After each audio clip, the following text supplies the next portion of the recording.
Hi, this is the LIO calling in person. Heard that. Just 1 second.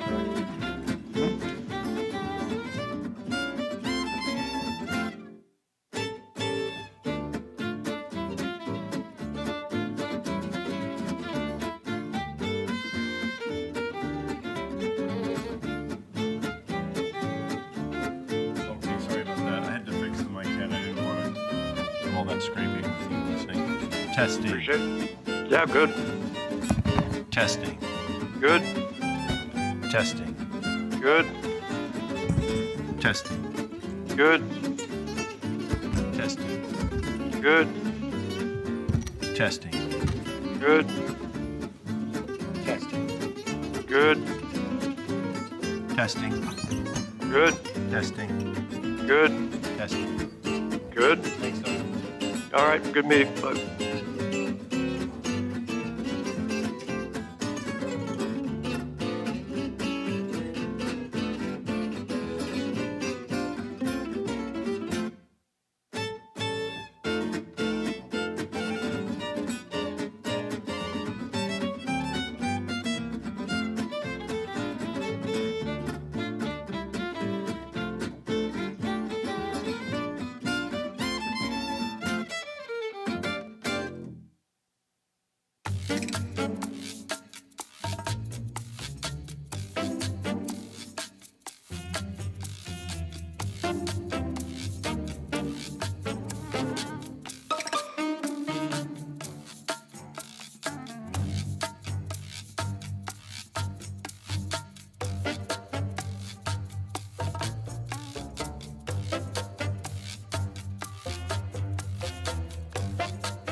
Good morning. I'd like to call the House Education Committee to order.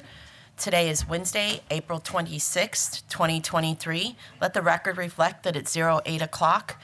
Today we have present Representative Hemshoot, Representative Prox, Co-Chair Representative Ruffridge, Representative McCormick, Representative McCabe, and myself, Representative Allard. I'd like to remind the committee members and those in the audience to silence or turn off your cell phones. The staff will be assisting us today are Linda with the House Records. Thank you, Linda. Jake with LIO, and Lindsay, I was going to call you Lindsay House. Lindsay Causer, the best aide in the whole building, my aide. I'd like to say a special thank you to our sign language interpreter who's here today, Robin Brenner. Thank you very much, Robin, and thank you for joining us. I'm going to just take a brief at ease just so we can go over just a couple of things with my aide, and then we'll begin. Brief at ease.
Call the House Education Committee back to order.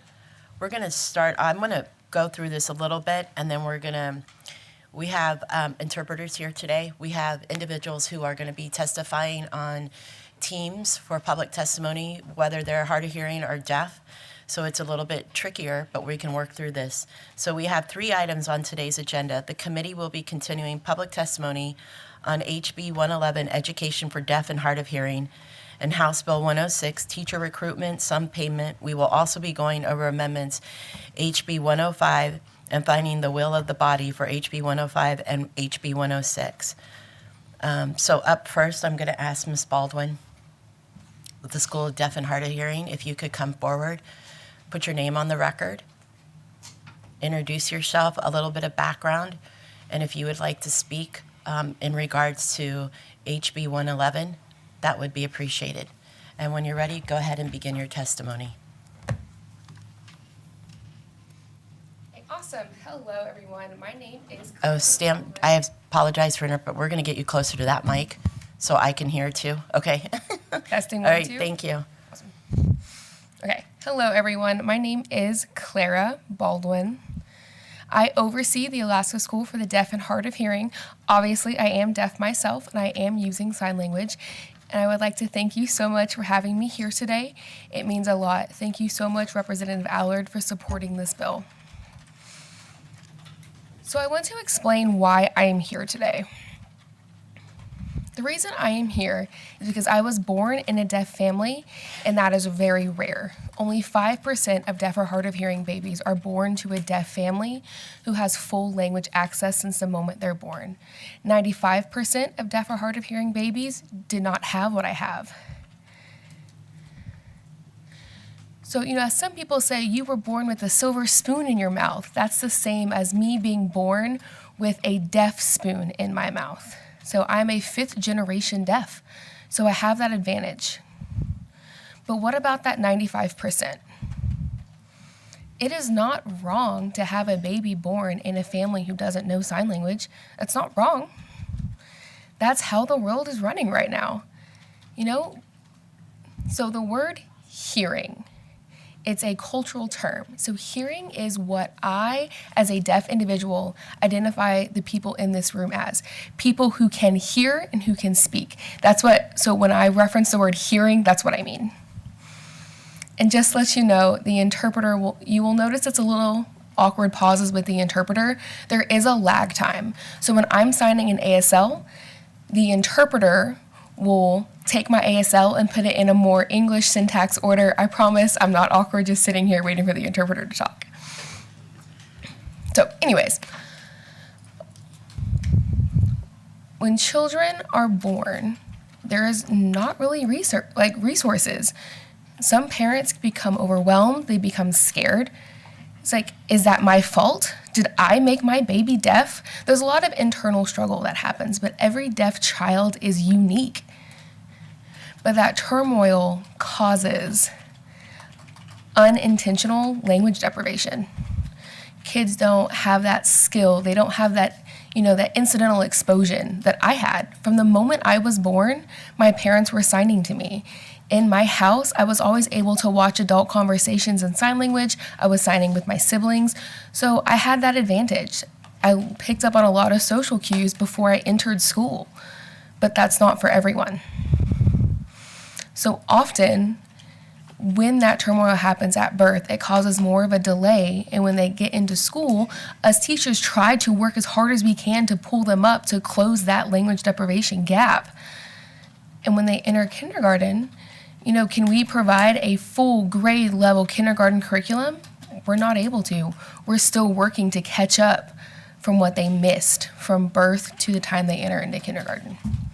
So this bill is just to make our presence known with the state of Alaska, to tell the state of Alaska that they have our back. Alaska has our back. It doesn't matter if a child prefers to speak, if a child prefers to sign, it is okay. The signing community needs your support. So the reason I am here is I had full access growing up. I'm lucky. I have my own privilege in this. So now I want the same for every deaf and hard of hearing child in the state of Alaska. I want them to be here one day. I want them to have an accessible experience. I want their experience to be better than mine. I want future generations' experience to be better than what I had growing up. And it starts on this floor. It starts with HB 111. Thank you. Thank you for being here today, Ms. Baldwin. We appreciate it. Do any committee members have questions for Ms. Baldwin? Representative Hemshoot. Thank you, Chair Allard. Through the chair, my question is for the interpreter. May we ask that? I believe we can. Ms. Baldwin, are you okay with that? We're trying to learn as much totally as we can. okay with that. Okay, thank you. And I forgot to ask Andri, are you okay with it? Yes, I am. Okay, thank you. My question. Oh, Representative Story did arrive at 8:07. Thank you. Go ahead, Representative Hemshoot. My question through the chair is, I see we have 2 interpreters here. Why is that? And my second question is, do you have any special training to be an interpreter? Is it just fluency in ASL, or is there another skill set that belongs to interpretation?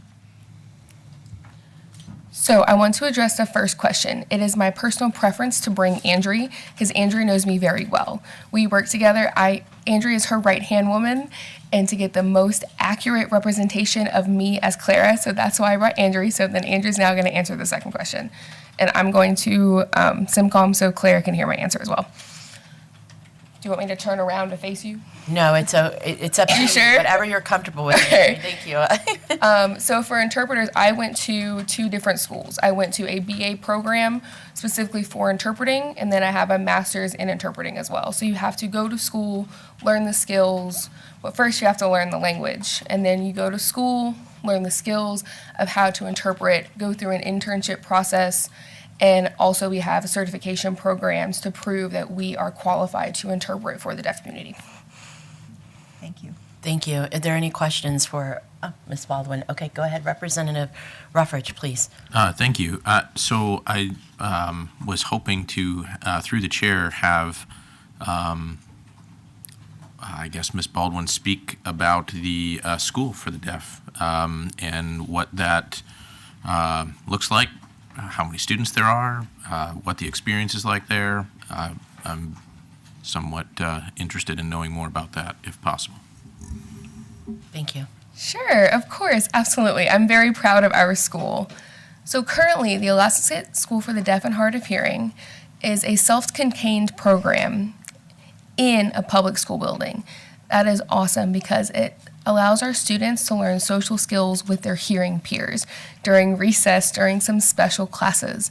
Some of our students will attend in the deaf ed classroom for the full day. Some students are in what's called a mainstream program. That means they go to a general education classroom paired with an educational interpreter who has the training to provide full access in the classroom, and they're able to learn alongside their hearing peers.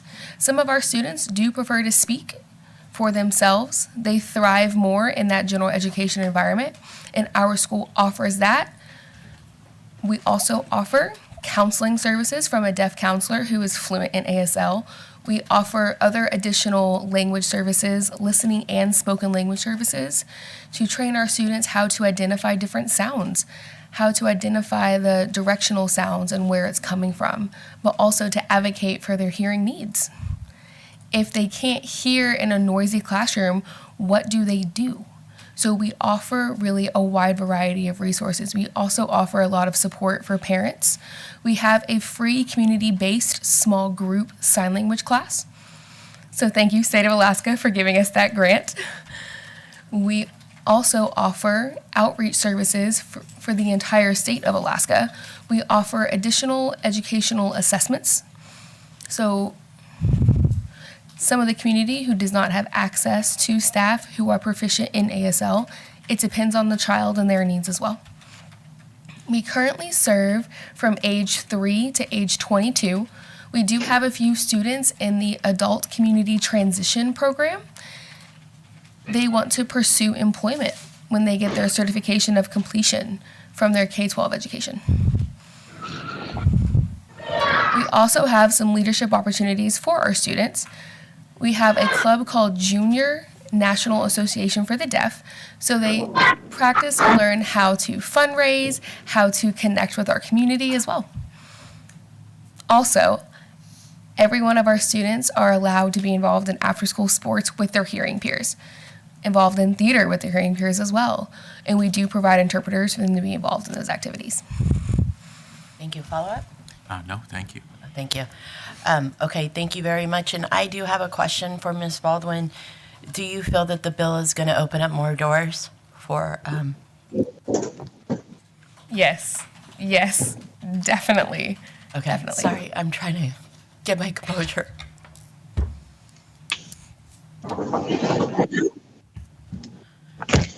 Okay, thank you, Ms. Baldwin. Oh, we have Representative Story. Go Yes, ahead. Thank you through the chair. Thank you, Ms. Baldwin, for being here Hello. today. I'm wondering how we are doing for having interpreters for all of our students and for in extracurricular activities, things like that. So we need more interpreters, honestly. We need a lot more in this state as resources. We currently have an interpreter shortage. After the pandemic, things have become extremely tough. So we have some people who are ready to retire, some people who are transitioning. So interpreters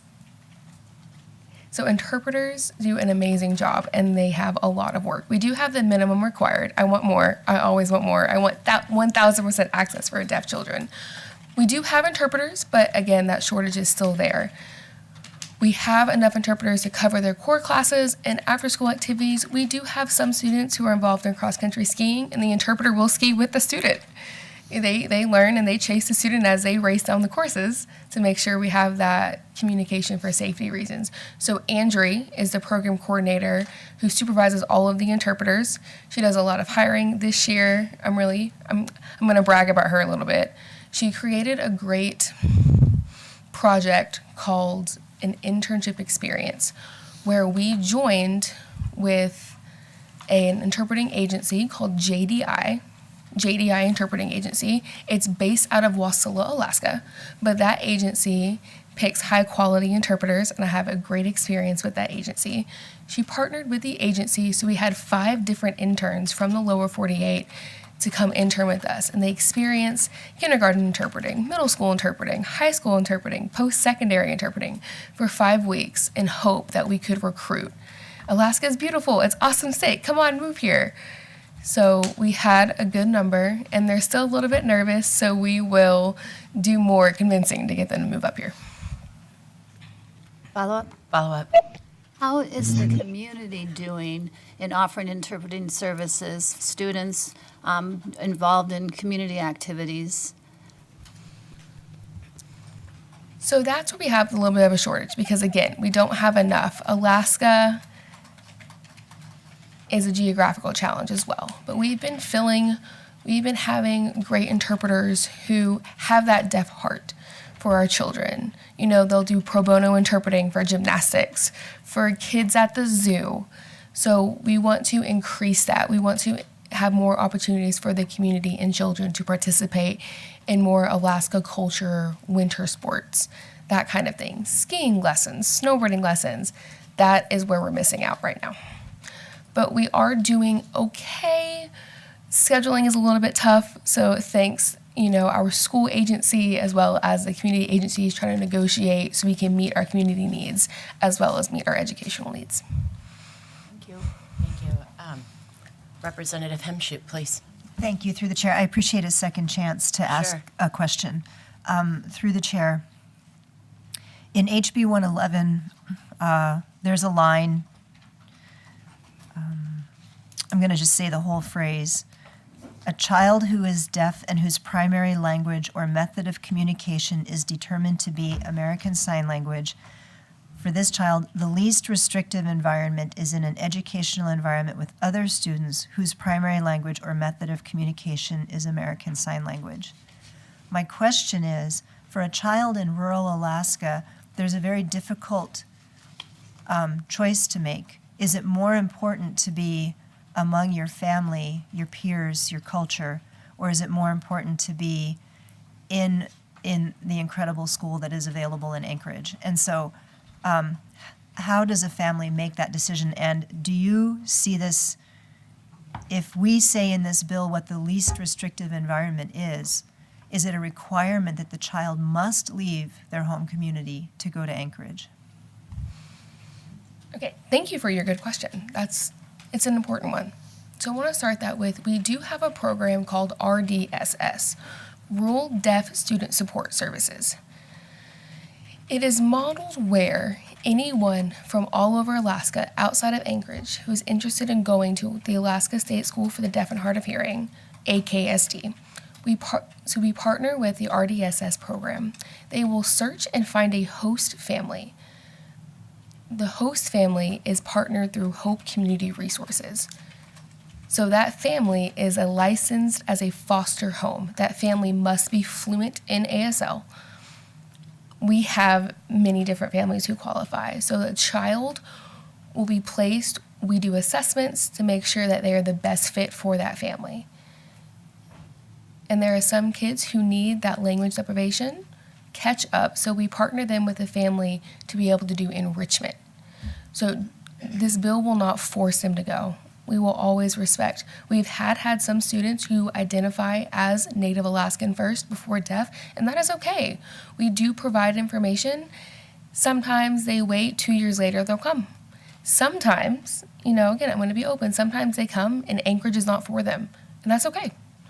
What we do, we send them back to the village and we give them virtual services with their teacher, the counselor, ASL stories we sign with them. Oh, do you want to, video, have video pals with other deaf friends? And so we have the opportunity to still expose them to sign language, and we do respect the culture. So that is a good question. But to clarify, this bill will not force them. We do have resources, and we give them, would you like to come? Would you not like to come?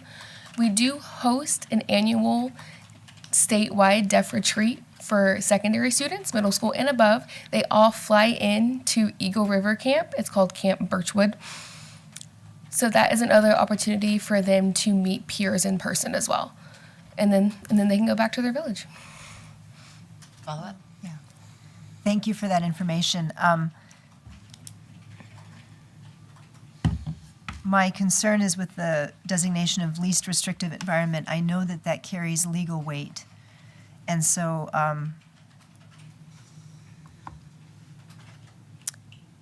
in your opinion, would this bill still work if we used something other than the term least restrictive environment?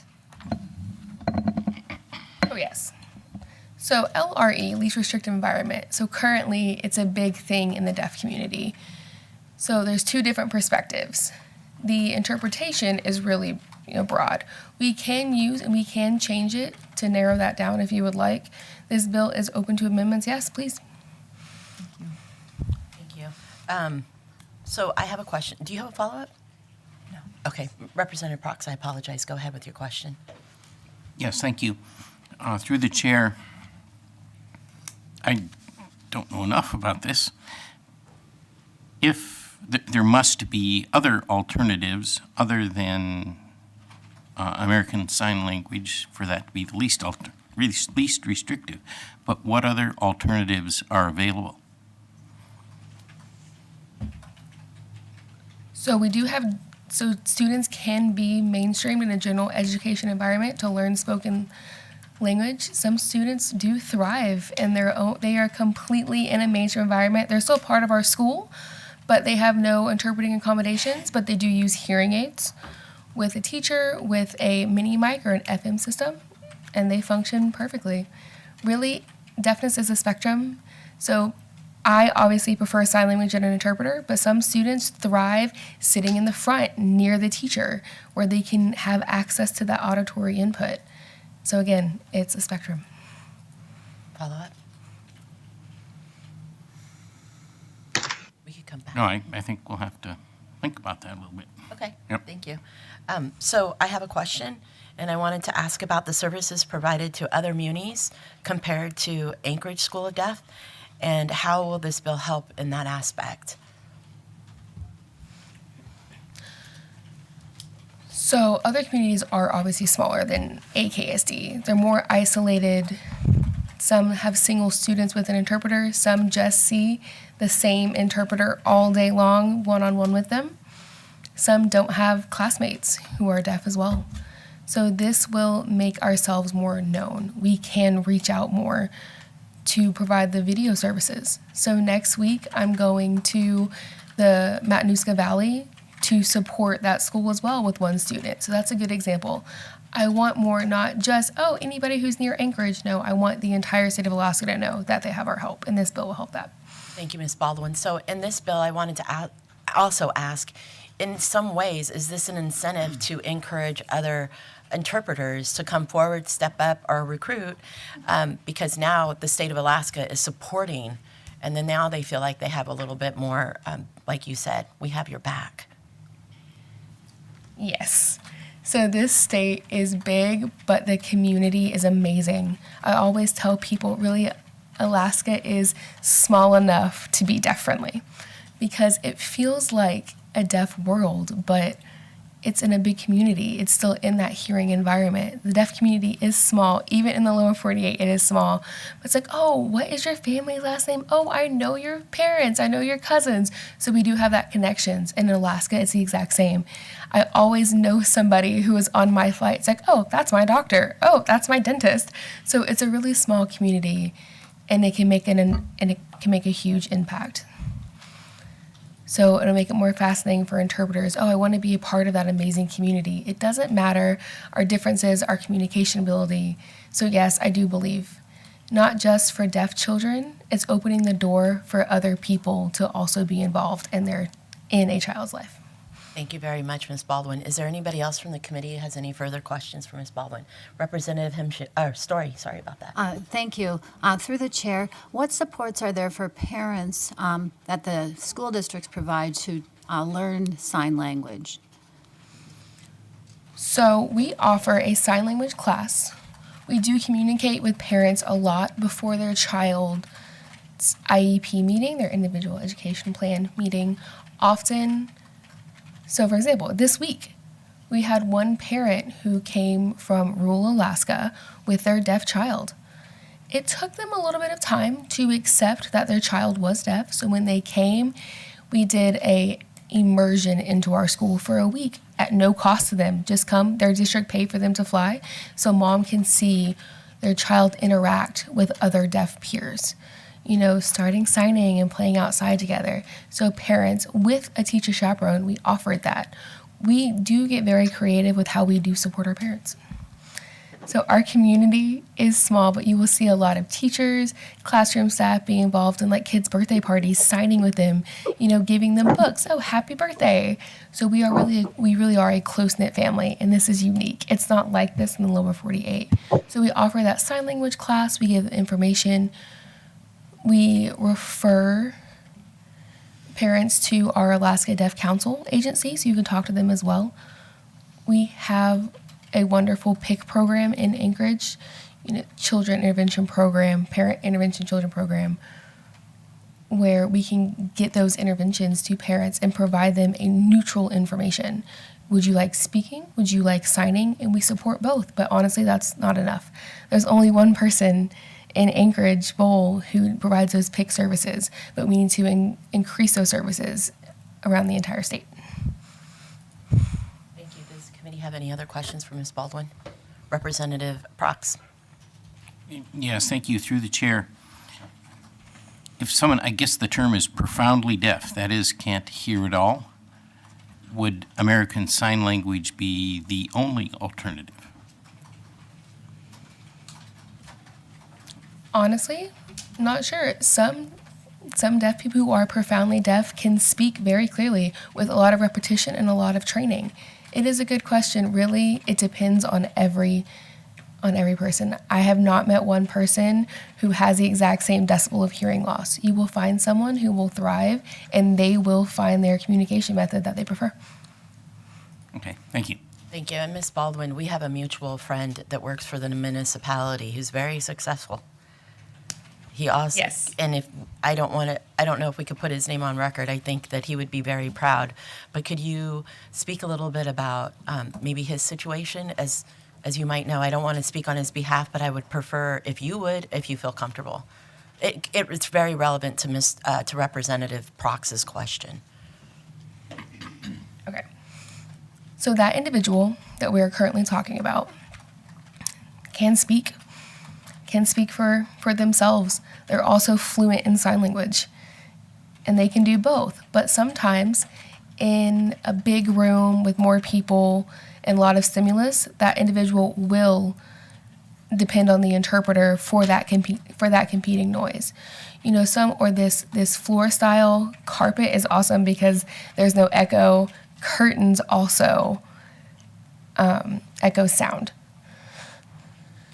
So some are profoundly deaf, but if they are one-on-one and they know you very well and they know who you are, they will feel comfortable speaking and taking that turn taking. Like, do you mind repeating? Do you mind slowing down? But sometimes in a bigger environment, they're not as comfortable, so they bring an interpreter in. Thank you. And just to do a quick follow-up, I use a coil. Sometimes I wear it around my neck, and some facilities have coils around the walls. Could you explain a little bit what a coil means and how, for me, it's integrated into my phone and my hearing aids. Could you speak a little bit on how that helps individuals too, and where, if schools can, they could implement a coil system within their auditoriums or theaters? If you could hit on that, please. Yes. So we do use our FM system, so that's connected with coils in the room. Some classrooms have it inside the walls or inside the ceilings, so teachers use a special Bluetooth mic.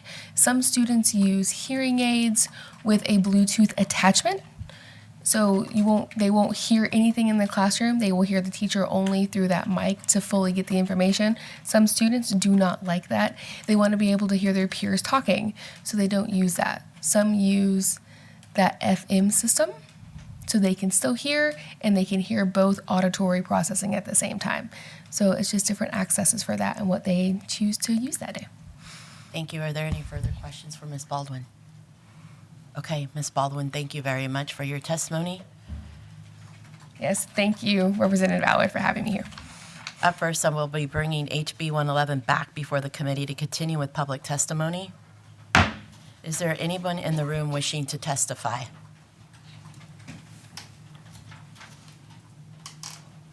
If you could please come forward, put your name on the record, your affiliation, and begin your testimony. I can't speak.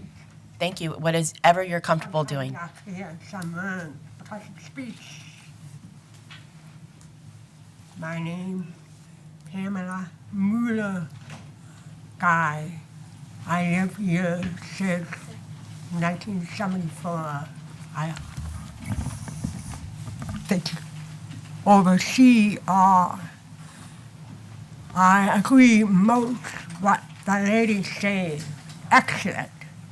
When I grow up, when they find out I'm deaf, 2 years old, they try to find everything that fits for that child because it's important to be able to communicate with others, especially not see any other deaf child. But there is a room for them to cooperate.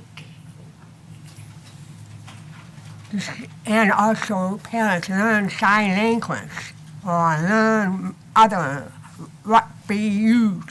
I remember I was in the classroom with the deaf kids, and sometimes it's see how improvement the child is.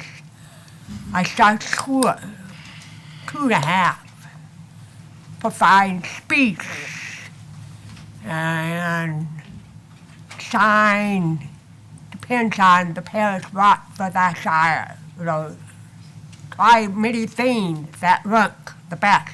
I remember I had to go mainstream because deaf education room was easy for me because I always raise my hand. I know the answer, but they rate others, deaf students, to answer if can.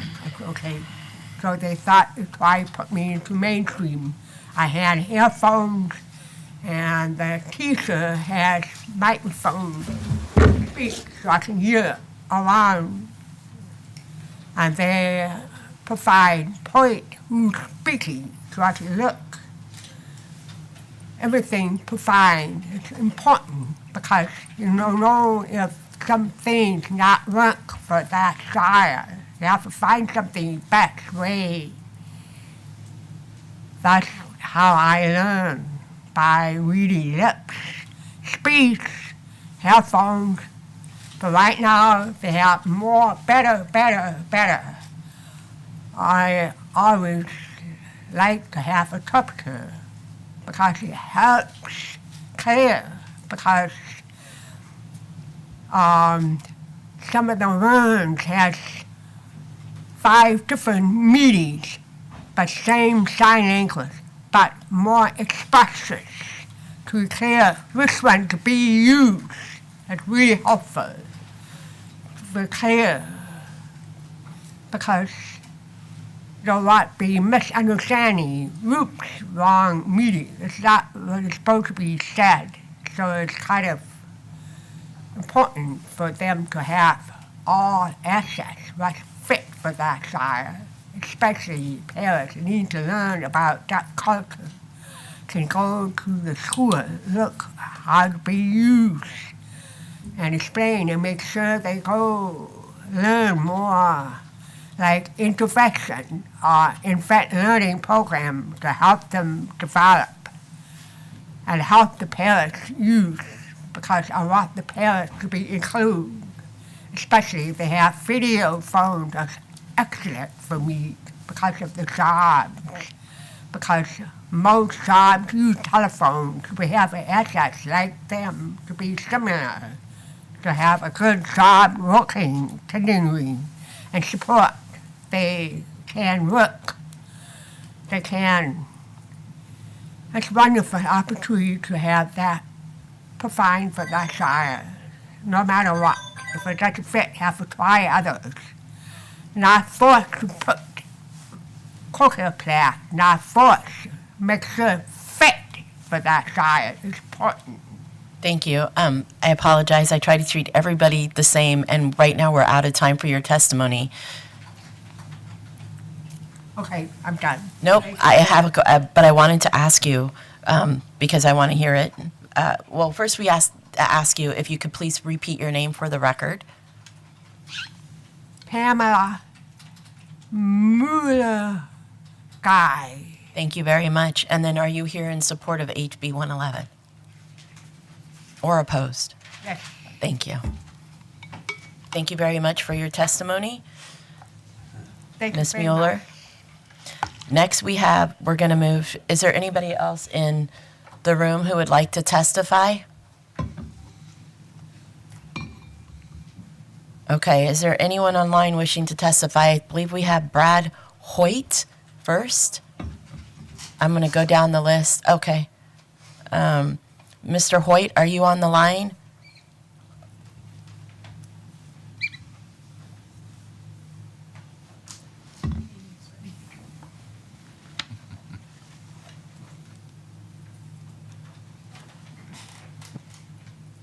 It is, okay, we're waiting. There you go. Mr. Hoyt, when you're ready to testify, if you could please put your name on the record, your affiliation, and begin your testimony. I'm choosing not to testify. Okay, thank you very much. We're going to move to Heidi Lib Williams. If you're on the line and you're ready to testify, could you please put your affiliation, your name on the record, and begin your testimony? You have 3 minutes. Can you guys hear me?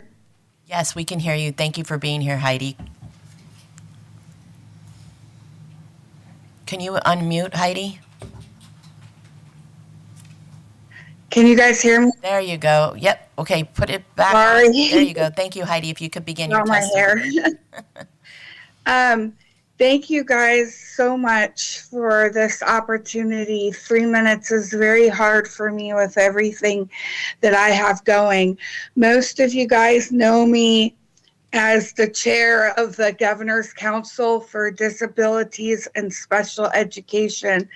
You guys almost all know who I am because I am a strong advocate for the autism community and disability community on top of that, because you guys all know me as a very strong autistic advocate that I am.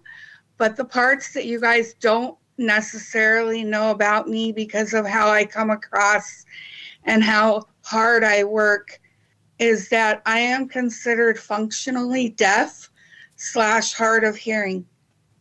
And you guys know how well I speak as I'm coming across here. What you guys don't know is how hard the other aspects that I work on, being considered an autistic, functionally deaf / hard of hearing. And the reason I say both is because it depends on the moment of whether I have my hearing or not. I have gone through hundreds of ear surgeries in my lifetime to get the hearing that I have.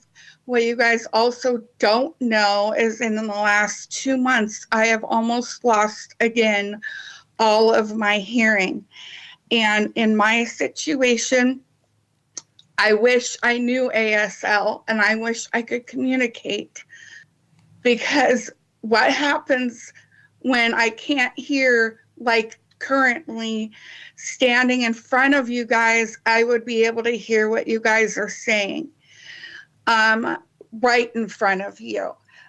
But if somebody's behind me in public now, I come across as rude and ignoring people. And growing up, I was not given the choice to learn ASL.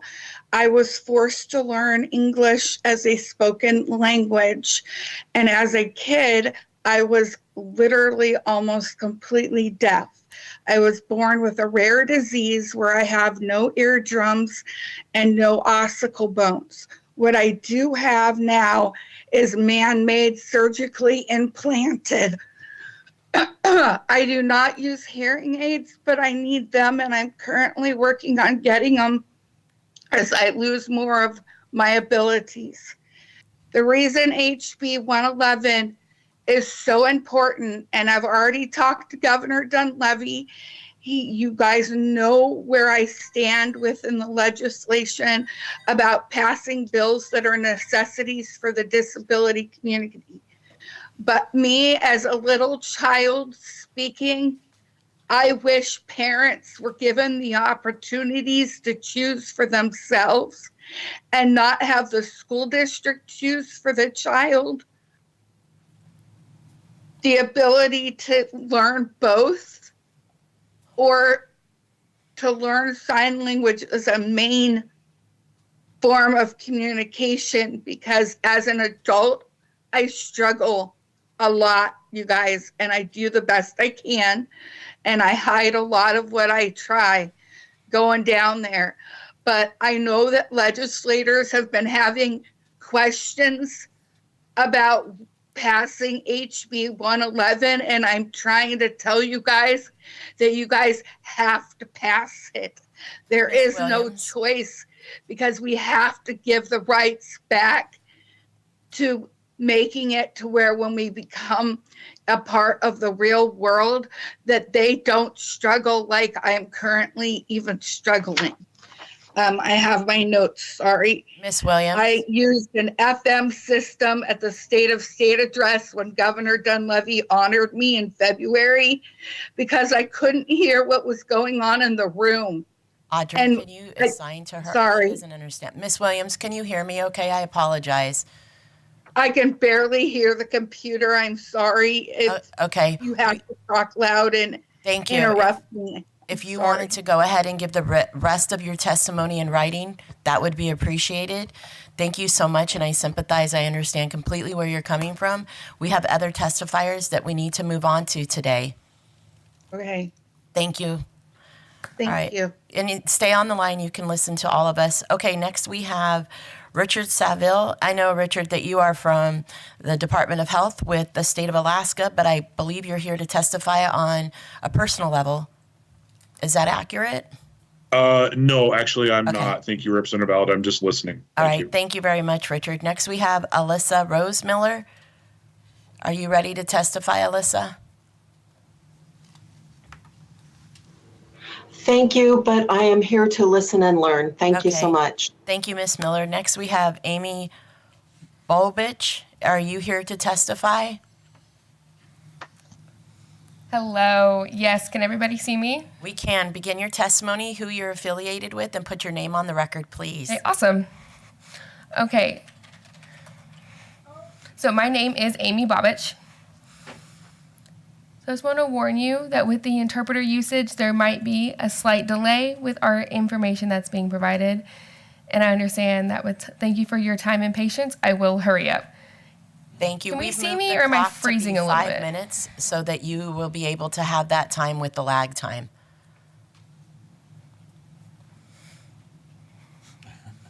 Okay, awesome. Am I freezing? So this is my sign name. My name is Amy, and I teach preschool at the Alaska School for the Deaf and Hard of Hearing, also known as AKSD. So the reason I am here is I want to explain from my experience as a teacher, as also as a deaf individual. So Do you think, Audrey, could you ask her to slow down her signing so that it doesn't get caught up with the video? Okay, thank you. okay, awesome. Okay. So I'm going to sign slow because I keep freezing a little bit. Awesome. So the reason I am here is I'm here as a teacher for deaf and hard of hearing children, as well as a deaf individual myself. So I'll explain a little bit of my background. So when I was born deaf, my parents did not know until way later. So that means that I didn't learn any language until later. So I was lucky because my family got all the information that they needed to make the decision on how I could best get my education and how I can access information in the world. So I learned to talk. I also learned sign language, but talking didn't work and sign language did work for me. So now I'm going to explain language for deaf children, and it's important because when hearing babies are born, they are already exposed to language. Everyone is talking in the room, everything is happening, and they are easily able to pick it up. But with deaf babies, they don't have that natural access to language. They miss out on so many opportunities in their first 5 years of life of picking up that language, of how to communicate. It doesn't matter if they're signing or they're speaking, but they need the access to language. So now I'm going to explain. I teach preschool, and I've been teaching preschool for a long time. And every year, I always have at least one child who comes in with the language skills of a 1-year-old. Can you imagine comparing with a hearing 3, 4, or 5-year-old? They can already form sentences. They can already comprehend what's going on. They have those comments. They can ask questions. But I have a deaf child who enters my room who knows one word: mom, more. Like, can you imagine the difference between hearing children at that age and then deaf children at that age? Really, it breaks my heart because it sets them up. There will always be in the catch-up phase. So 4 years ago, my family and I had to fight to get what I get. So now, 44 years ago, my family had to fight for that, and now I'm fighting to help parents get what they need for their child. Parents should not have to fight to receive the information, to receive the resources for their deaf children. They should be able to have access to it and make their decisions. So HB 111 is amazing, and it's powerful because it doesn't say how they make the decision. It just simply says that everything is provided in one place. All the resources are accessible. There's no bias, so families can feel supported and empowered to make the decision for themselves, and how we can encourage their deaf and hard of hearing child to thrive. So this may seem like it's nothing, but really it will make a lifelong impact on deaf and hard of hearing children, and it will continue all the way through their adulthood. Thank you. I know we were going like this. Thank you very much for your testimony, Amy. I am going to be reaching out to you. We appreciate you. Is there anybody else online that would like to testify that I may have missed?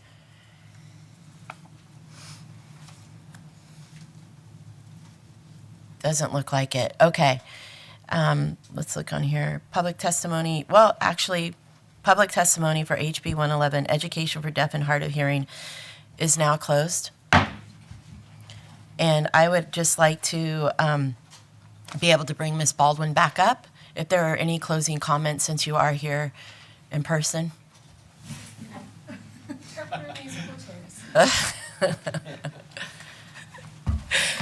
Ms. Baldwin, do you have any closing comments?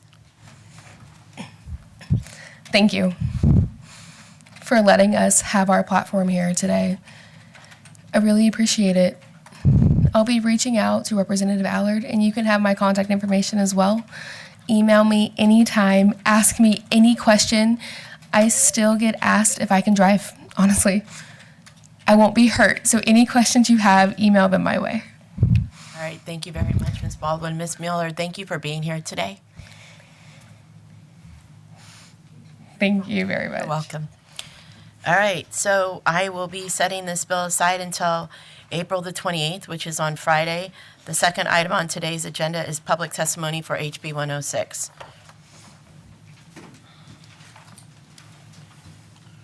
We will continue public testimony on House Bill 106.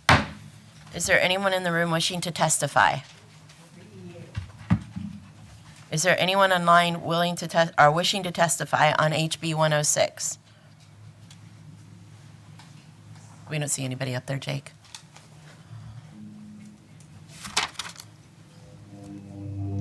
Okay, thank you. We did not receive an amendment for HB 106. Oh, public testimony is closed for HB 106. We did not receive any amendment for HB 106 turned into our office by the deadline. I will now ask for the will of the committee. Representative Ruffridge. Thank you, Madam Chair. I would move House Oh, Bill. just a minute. I apologize. Representative My Hemshoot. apologies. Yeah, I did miss the deadline, but I did prepare a conceptual amendment, actually two. Would it be possible to offer those? You missed the deadline. We're not going to be doing that amendment if it wasn't submitted to the office. Can we just take a brief at ease just for a minute? Thank you.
Call House Education Committee back to order.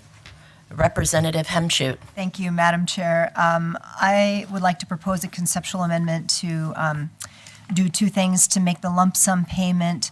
Amendment number. Okay, I'd like to move conceptual amendment number one. Thank you. Okay. And I'll object. Thank you. Thank For the you. purposes of probably discussion. Objectionable. Yeah.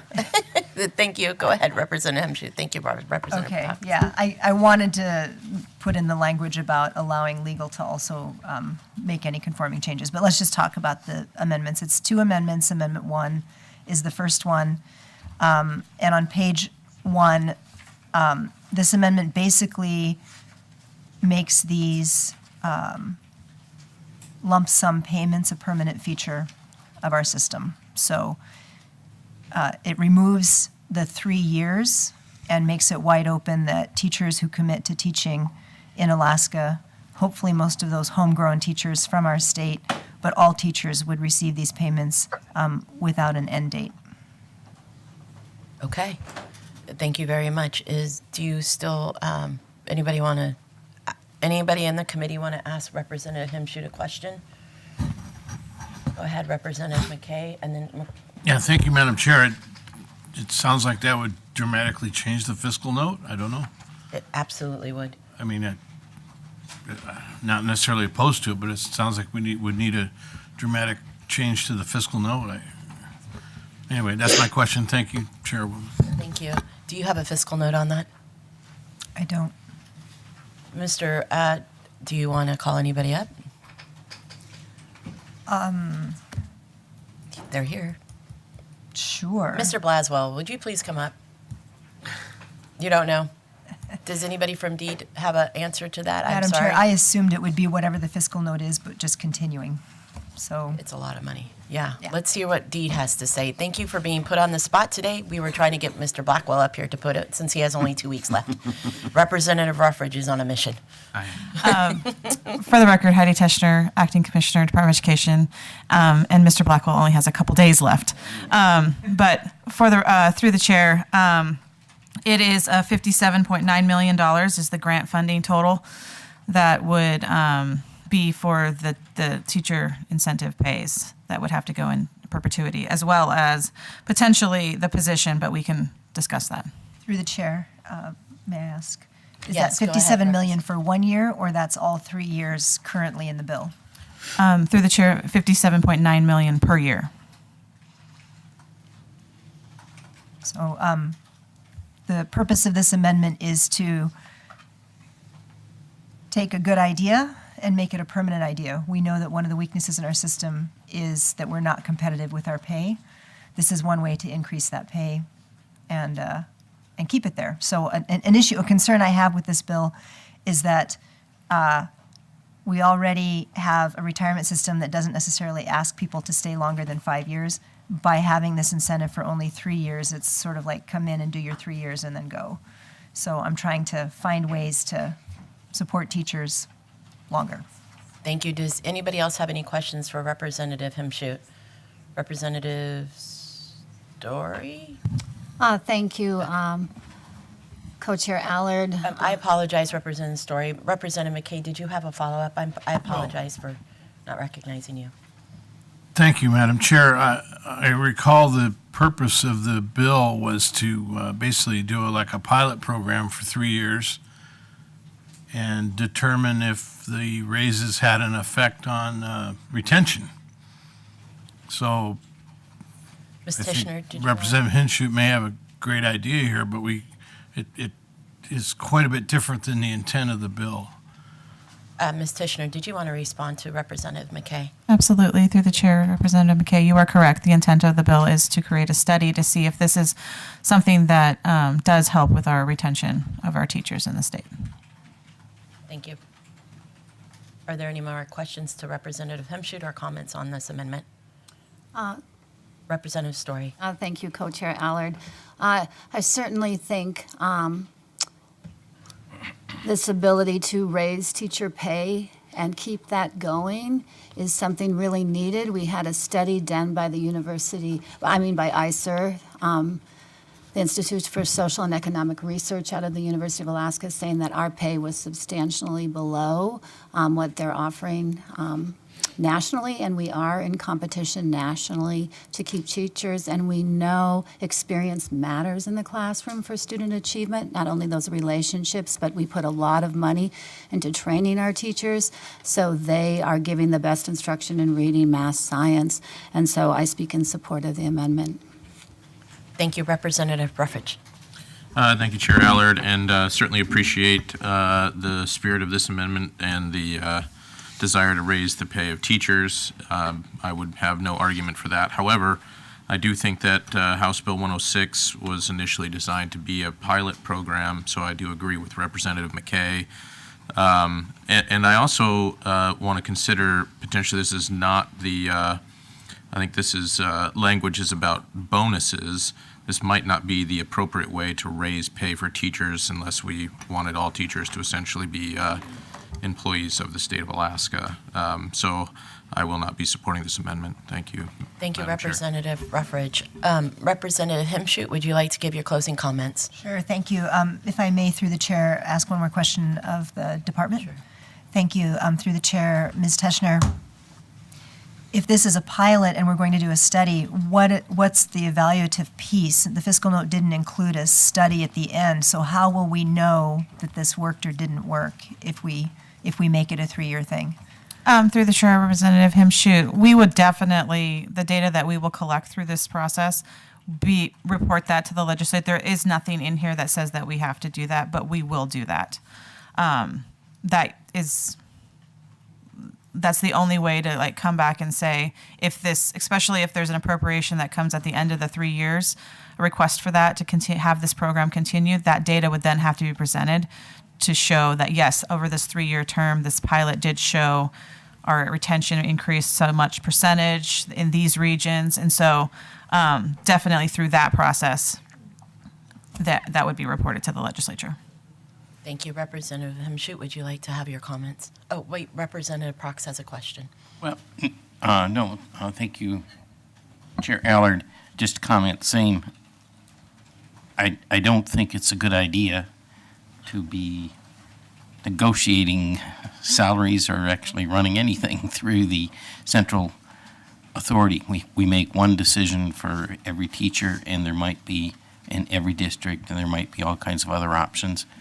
This, I'm willing to concede on the short-term basis for the study purposes to see how much good it does. But I don't think it would be a good idea to make this permanent. Thank you. I just have one comment, is that when you have unions involved, we don't negotiate the salaries for the teachers. That's something they do within each individual school district, like Representative Prox had said. I'm all for teacher increases and raises, but that's something individual districts have to do, and I do agree that this is a great incentive. I think this is a good bill as is. Representative Himshoot, if you'd like to do your closing comments. Thank you for the opportunity to make a closing comment. I guess my concern is, and maybe my amendment should have been a little bit different, but my concern is there isn't a fiscal note or any kind of study at the end of this. So just knowing that the numbers of teachers went up or didn't go up in 3 years could be related to so many other factors. So it seemed like a good idea to provide this incentive, and I thought as long as we're providing an incentive, let's provide the incentive and keep it there. So that districts could, going forward, use this as a recruiting tool. So that was the intent. Thank you, Representative Himshoot. Representative Prox, do you maintain your objection? I do. Thank you. Linda, would you please call the roll? Representative Story? Yes. Representative Prox? No. Representative McCormick? Yes. Representative McKay? No. Representative Himshoot? Yes. Co-Chair Ruffridge? No. And Co-Chair Allard? No. Amendment number 1 fails. Madam Co-Chair? We will take a brief at ease to sign the committee report. Or can we do it at the end? I know, I'm trying to wing this one right now, Lindsay. At ease.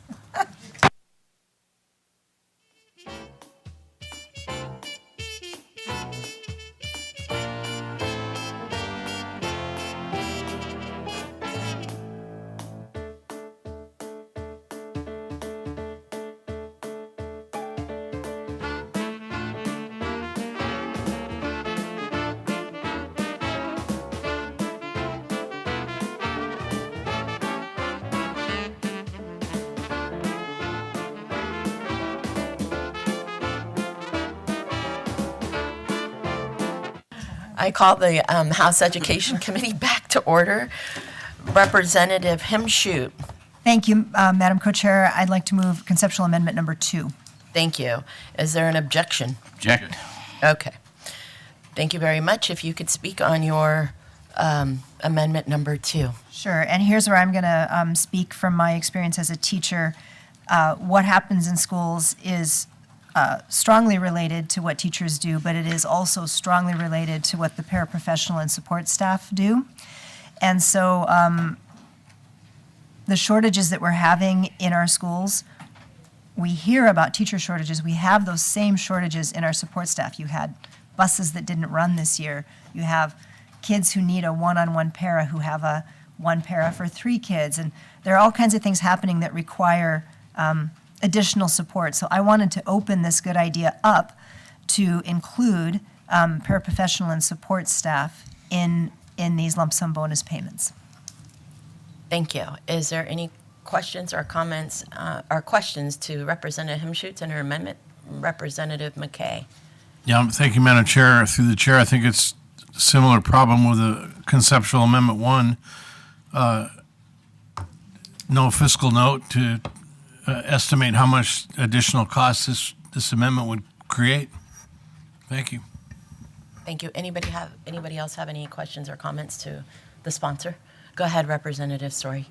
Yes, through the chair, I would just say I think that this is an important part of the puzzle for our students doing really well and learning really well is to have consistent help through our support staff. And I feel it would be a very good incentive to a good investment in Alaska's resources for this amendment, even though the fiscal note obviously would increase. Thank you. Representative Prox. Yes, thank you. Just a comment through the chair. I think basically it's going to be difficult to get this all the way through the process because of the existing fiscal note, and we haven't identified what we're not going to purchase because we spent more money here, which that's everybody's decision. But I think adding the paraprofessionals, although I agree, certainly they're valuable. I think we increase the risk of getting nothing if we try and push too far. Thank you. Thank you, Representative Prox. Representative Himschutz, for your closing comments, please. Thank you for the opportunity for some comments. I think the best way to increase salaries for everyone, paraprofessional support staff, would be an increase in the BSA. But since that's uncertain, this is one way to make sure that those staff are incentivized to stay and to increase recruitment power for districts. So I think this is a good way to do that, and it does provide a little uncertainty with the fiscal note. But we know in the Department of Law, when they did a 20% increase, they now have the lowest vacancy rate of any department. So we know that it can work to add pay. Best way to do that is through the BSA. This is another way to do it, and do it for all staff. Recognize the importance of all school staff. Thank you, Representative Himschutz. Representative Prox, I know that you and Representative Ruffridge tied on the objection, but I'll go ahead and ask you, do you maintain your objection? I would like to maintain my objection, yes. Thank you. Can you go ahead and, Linda, can you go ahead and take roll, please? Representative Himschutz, Yes. Representative Story, Yes. Representative Prox, No. Representative McCormick, Yes. Representative McKay, No. Co-Chair Ruffridge, No. and Co-Chair Allard. No. 3 yeas, 4 nays. The amendment number 2 fails. I will now ask for the will of the committee. Thank you, Madam Chair. I would move House Bill number 106, version alpha, also referred to as 33-GH1073/A, be advanced from committee with individual recommendations and attached fiscal notes. Object. Thank you. Would you like to speak to your objection? Thank you, through the chair. I do support 106. I just object to say that I don't think that this is a good replacement to increase to the BSA, and I kind of have some concerns that this is being leveraged in that way. So I'll support 106, but I just think that we still need to see an increase to the BSA. And I also just want to share some comments that I heard from educators during a visit back in Bethel. I talked to them about this bill, and they straight up told me, like, this is not what we want. They said we want good benefits and we want an increase to the BSA. They unequivocally told me that. And so I think this is a good thing, but I think it needs to coincide with other with other increases to the BSA and decent benefits as well. So with that, I will remove my objection. Thank you. Representative Story. Yes, thank you. I too objected, but Rep. McCormick beat me to it. What I really want to second his comments about, I don't think in any way this should be a replacement for funding the BSA, because we don't want, working conditions are so important for our teachers and for our students to thrive, and so we have to make sure we're keeping up with increased costs. Has to do a lot with local control and meeting the needs. And so I also think that as this bill goes forward, there were some amendments I was considering making that I hope the next committee will look at it, and that is other states have done something similar, but they have done some unique things based on their learning experiences, and that has been they have increased funding, incentive pay for teachers who are working in our Title I schools, because they know that oftentimes the most experienced teachers do not end up at those schools for various reasons. And so I was considering an amendment like it would be a $5,000 bonus if you were like rural and remote. It would go up to $20,000 for those teachers who are serving in Title I. And in an urban district such as Juneau, it would be go from $5,000 to $10,000 if you were serving in a Title I school, because we really need to get a lot of our experienced teachers with students who don't typically, not all, but have as much literacy experiences in those schools. So I think that is an important thing that I hope the next committee will look at, and I'll be speaking to members about that. I also think, and I've heard from a couple people that it would be good to give 2/3 of the bonus at the end of the school year, and then give the 1/3 at the end of the first quarter of the school year, to make sure we're keeping those teachers more there to get that extra bonus. And that was an interesting idea that I think we should get some more information on. So thank you and I remove my objection. Thank you. Are there any more comments? Representative Hemshoot. Thank you, Chair Allard. My objection lies in the fact that this is a really difficult position to be in. We know that teachers are underpaid, and so anytime we get the chance to give them more money, we should do it. On the other hand, we also know a way to do that is to fund the BSA and provide increases on a regular basis for the BSA. And that will fund the schools and the working and learning conditions in those schools and the salaries. And so I'm going to quote my colleague here, I'm in a bit of a pickle on this one, because I want to support teachers, clearly. If I could do that at the same time that I was helping to provide an increase in the BSA, this would be very easy for me. But right now, I'm struggling with the decision, so thank you.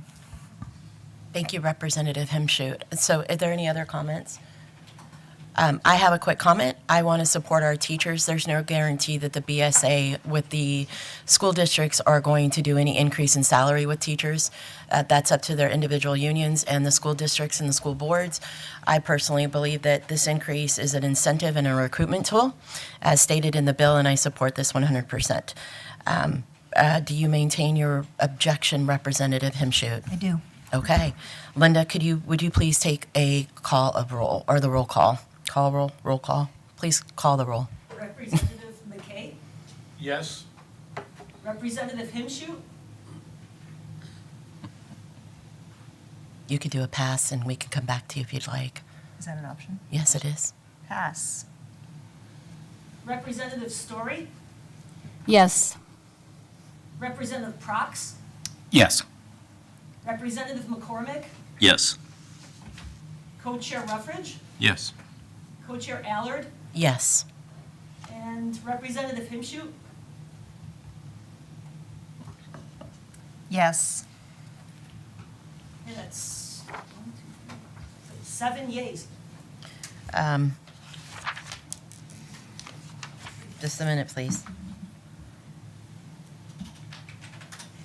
Thank you. We're going to take a brief Eddie's. Oh, sorry. Can you give me the number again? Is it? And you know, 7 yeas. We're going to take. Thank you, Tom. We're going to take a brief Eddie's.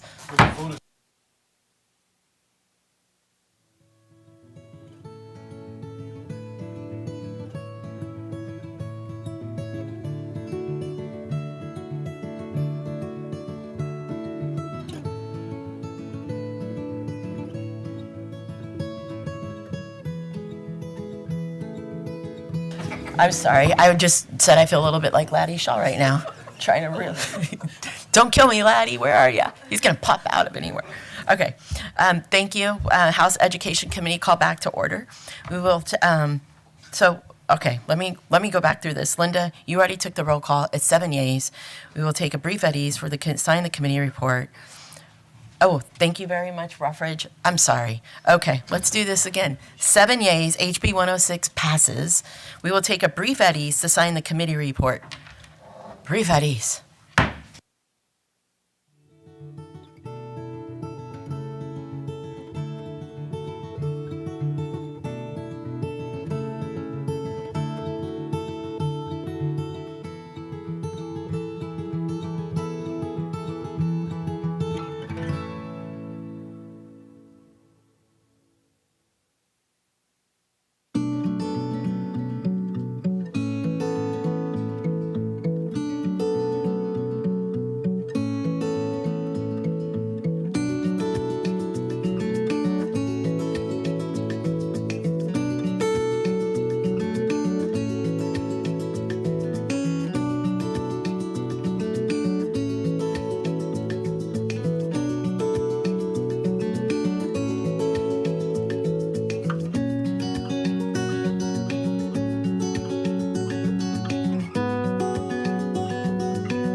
Call Education Committee back to order.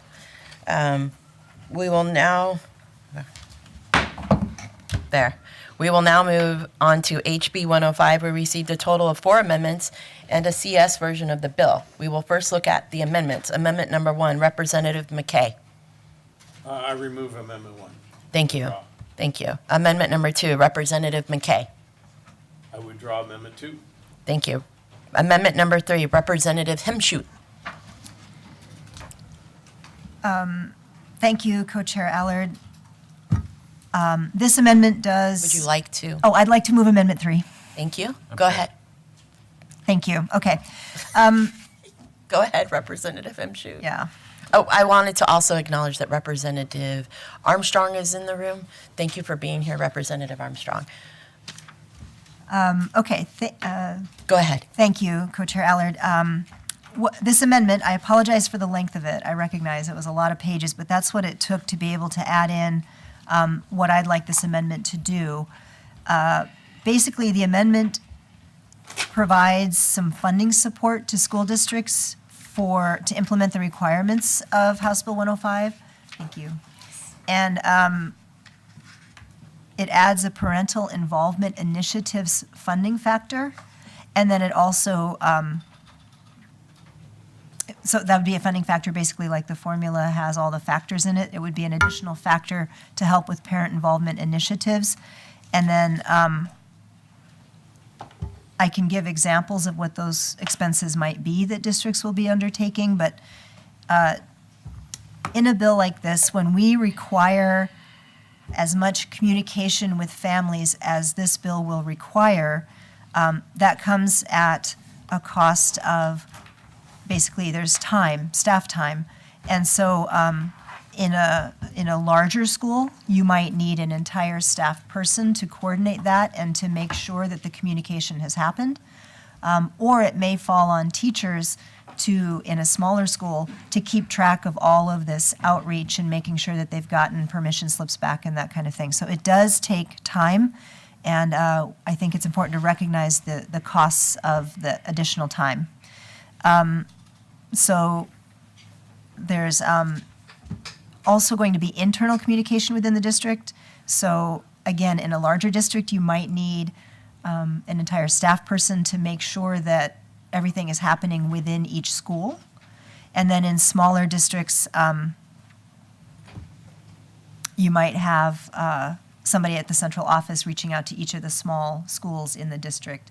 So I just envision quite a bit more effort going into meeting the requirements of this bill. There's also information in the bill about a student's records. If more records requests come in, again, you're having to access those records, copy those records, make sure they're delivered in a safe and secure way. And then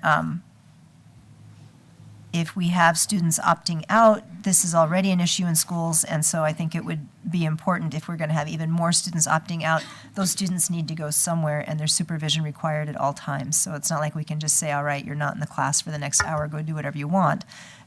We need to provide supervision for kids who are not in certain classes at certain times. So there are some expenses. The funding factor in this would cover the one-time capital costs as well for modifications to buildings, which the bill does ask schools to do that. And then I guess I would just like to point out, without this amendment, if this bill passes, we're putting another unfunded mandate on schools, and we do this a lot. I've had conversations with colleagues about how much we're asking of our schools. Every time we ask more, we aren't taking anything away. So we're asking our schools to do more and more and more, and we're not ever saying, well, here's one less thing that you have to do. And so I'm just asking to be fair with the districts and to provide a little additional funding. Thank you, Representative Henshoot. Are there any questions? Representative McCormick.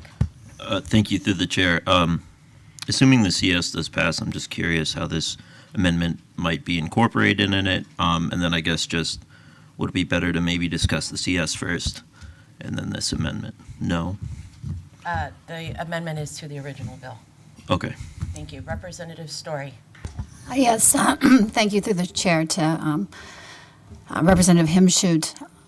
You had said you could talk a little bit about more why this is important, what the initiatives for informing parents, and I would like to hear more about that.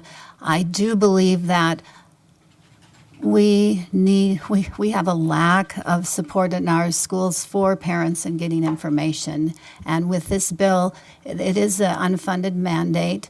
The other steps that are going to need to be taken for every class, every program, every activity. That's huge amount of communication.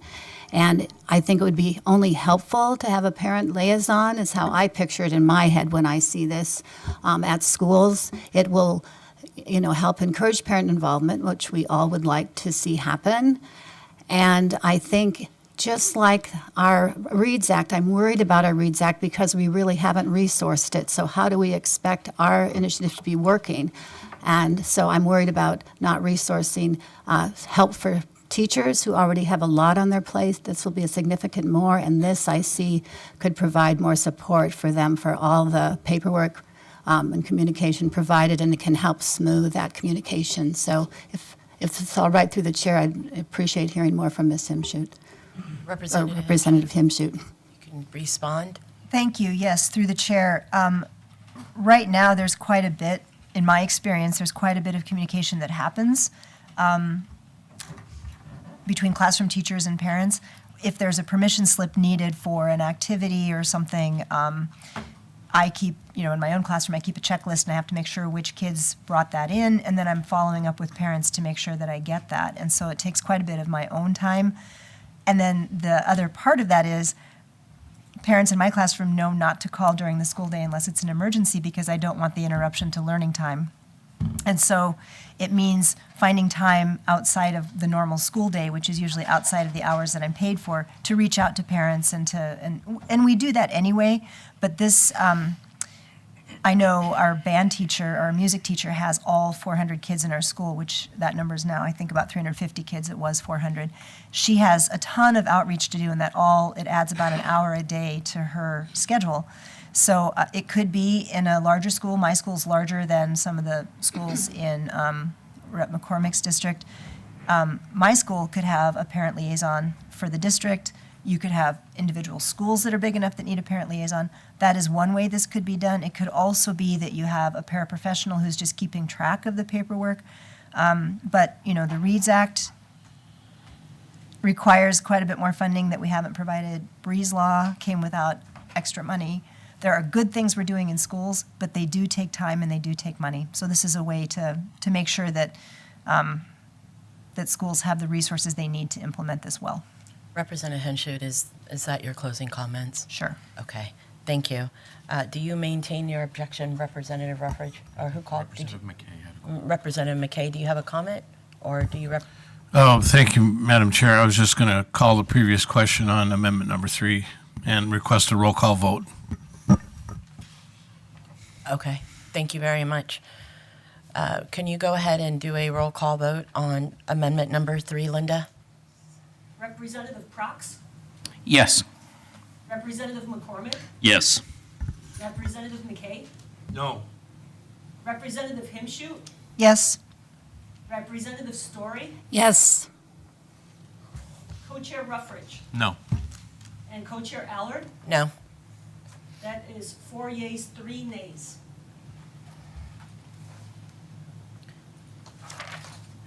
Thank you very much. And it looks like with 4 nays and 3 yays, amendment number 3 passes. Wait, did I flip it? 4 yays, 3 nays. Amendment number 3 passes. Thank you very much. And just looking here. Can we take a brief at ease, please?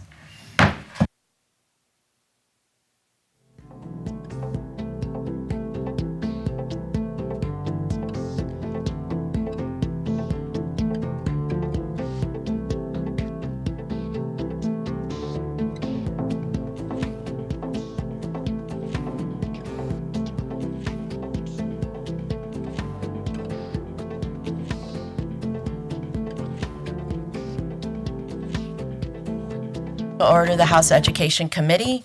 I'm going to go ahead and withdraw amendment number 4. That is my amendment. Do I have a motion from Committee Representative Ruffridge? Yes, thank you, Madam Chair. I would move to adopt committee substitute for House Bill number 105, version Bravo, also referred to as 33-GH1072/B. Thank you very much. Seeing no objection, Brief at ease. brief at ease.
House Education Committee called back to order. Representative Ruffridge.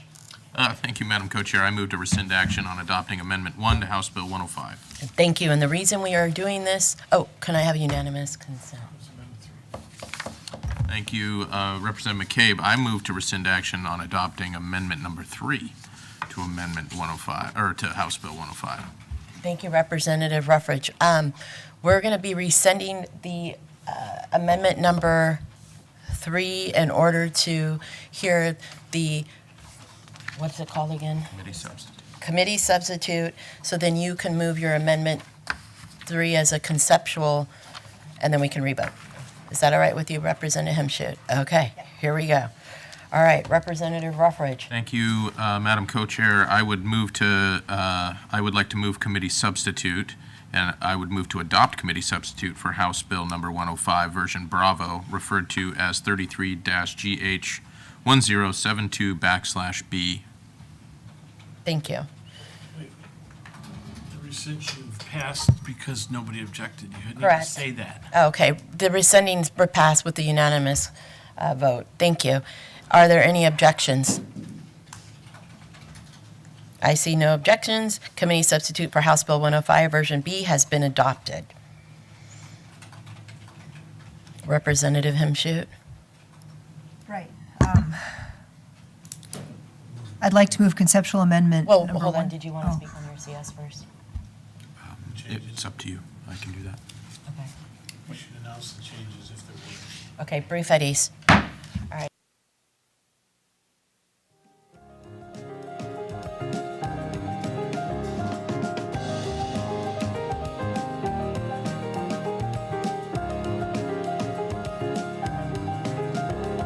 Education Committee called back to order. There are no changes to the original bill. There are no changes with stand at ease.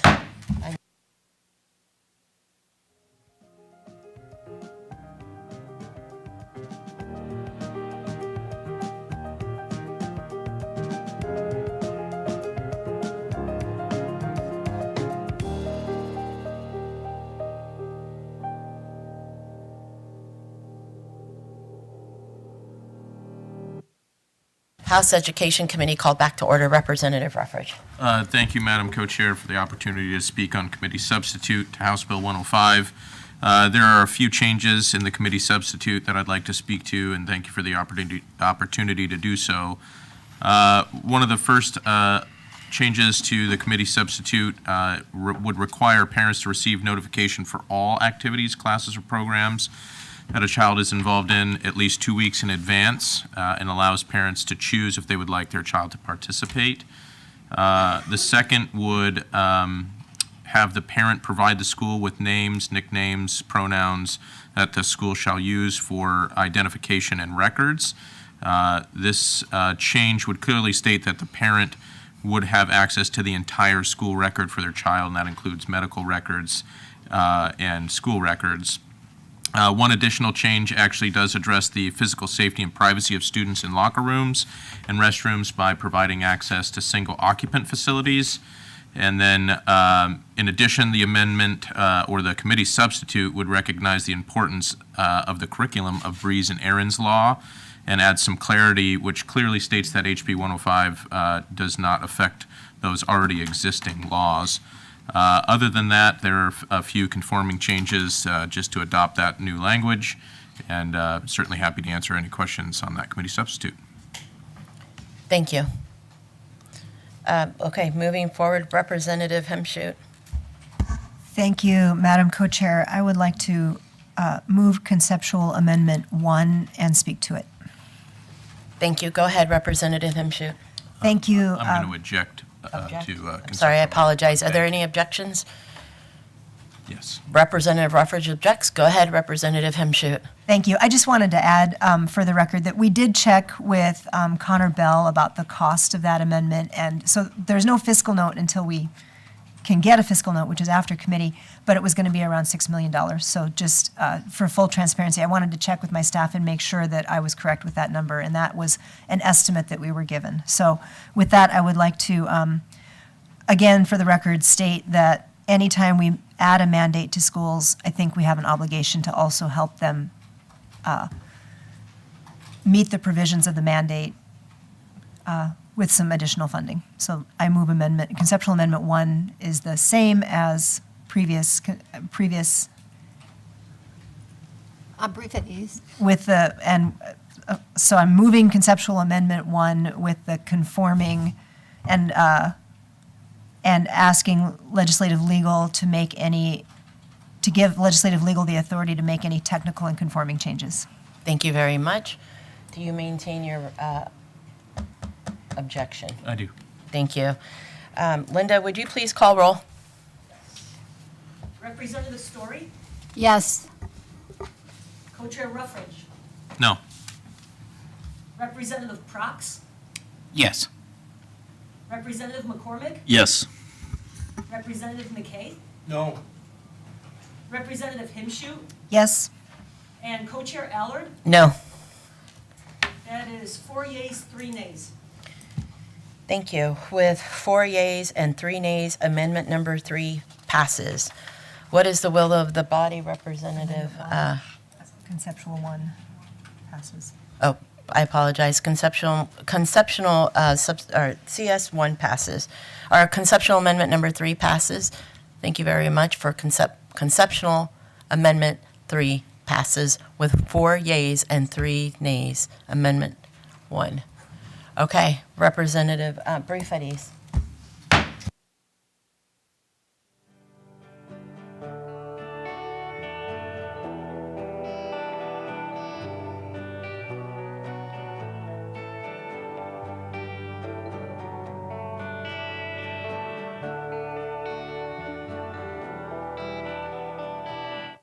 Committee back to order, please. Representative McCormick, I apologize, you have a question. That's quite all right. Thank you very much. Through the chair, to the maker of the CS, I was just curious, on the topic of information sharing with parents, I was curious what sort of protections might remain in place for students who might be from an abusive home, and there might be a situation where it potentially puts a student in danger to share some of that information.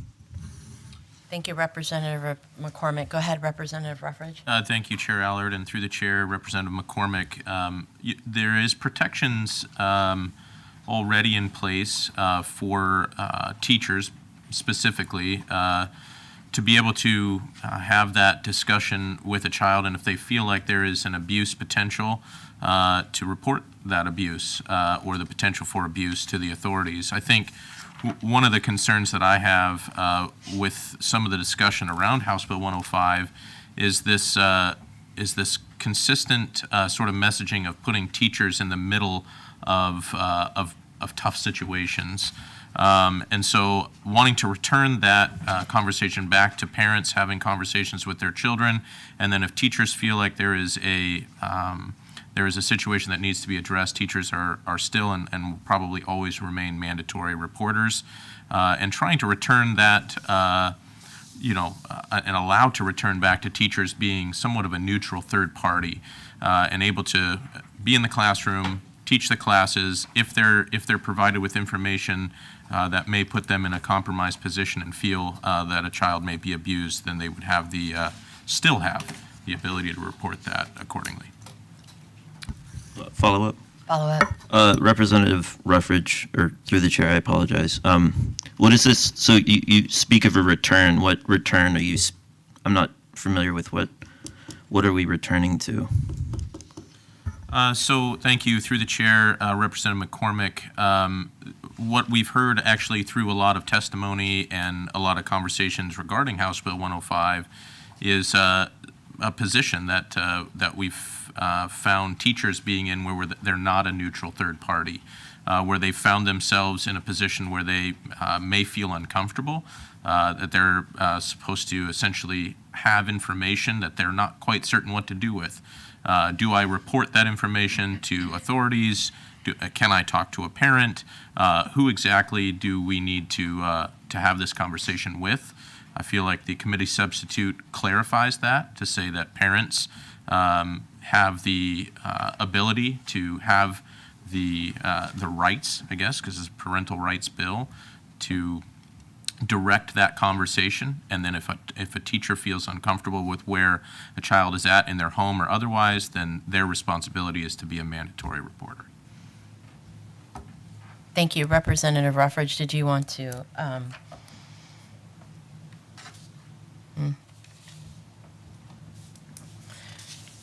Representative from, who objected to the CS? We haven't moved to the CS. Okay, thank you. Do you have a motion for the committee, Representative Ruffridge?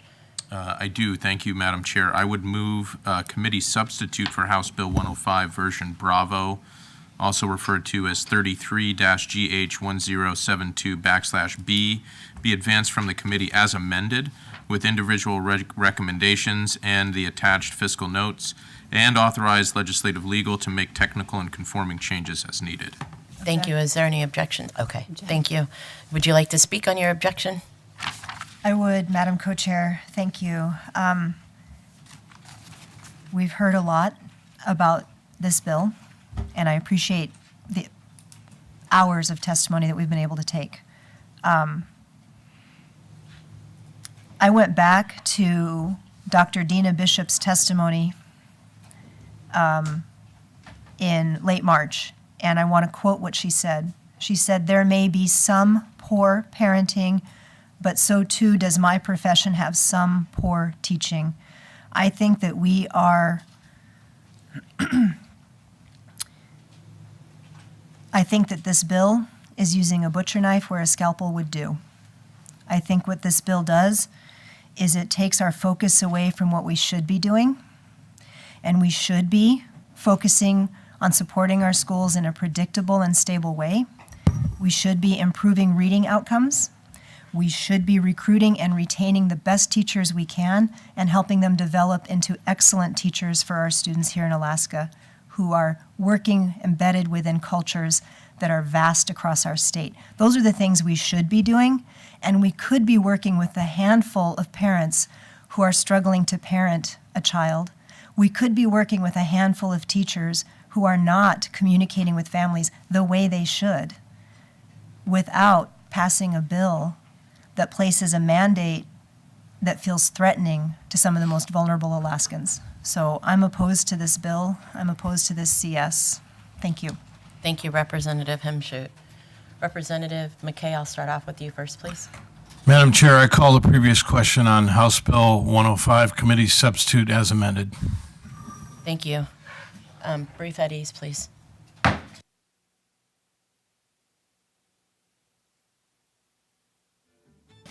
Linda, could you please go ahead and do a roll call? Thank you. I apologize. Can I object to that?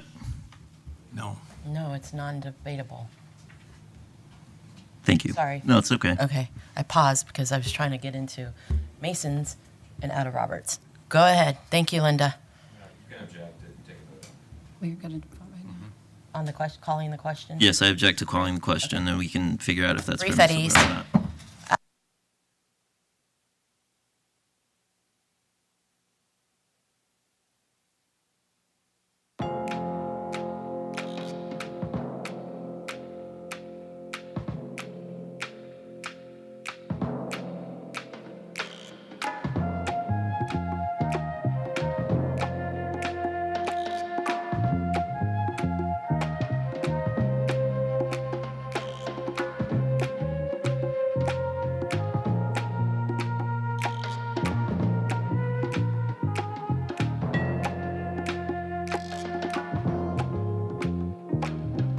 Education Committee back on order, or call to order the Education Committee. Linda, can you go ahead and please take a vote on calling the question? Representative Hemshoot.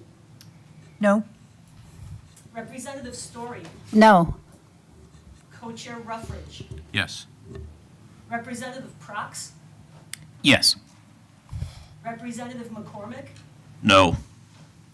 Representative McKay. Yes. And Co-Chair Allard. Yes. 4 yeas, 3 nays. With 4 yeas and 3 nays, the call the question fails. Okay, go ahead, or passes. Go ahead and, here we go. Can you call the roll, please, Linda? Representative McKay. Yes. Representative Hemshoot. No. Representative Story, No. Co-Chair Ruffridge, Yes. Representative Prox, Yes. Representative McCormick, No. and Co-Chair Allard. Yes. 4 yeas, 3 nays. With 4 yeas and 3 nays, House Bill 105 moves from committee with individual recommendations attached fiscal note and authorize the Refitties. refit-ees.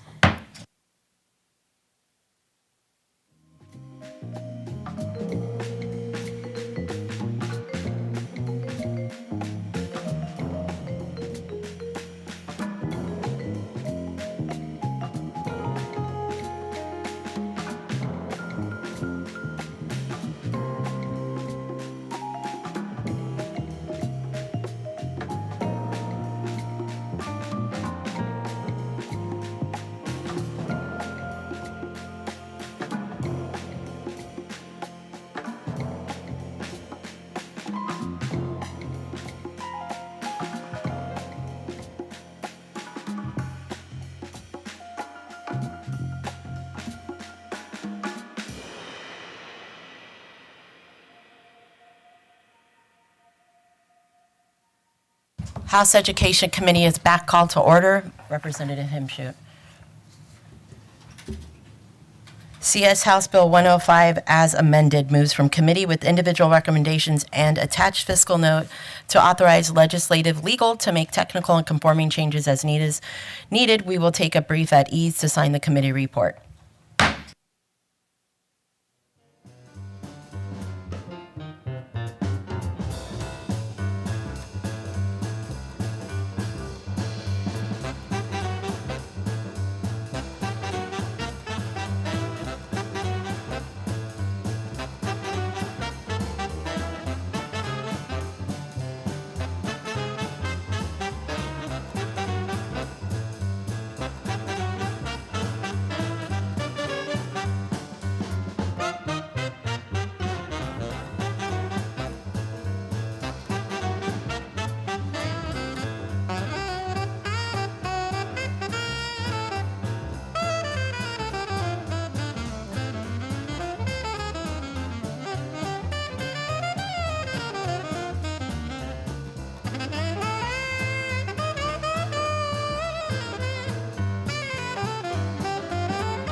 House Education called back to order. Representative McKay. Thank you, Madam Chair. Through the chair, I withdraw my previous motion to call the question on House Bill 105 committee substitute as amended.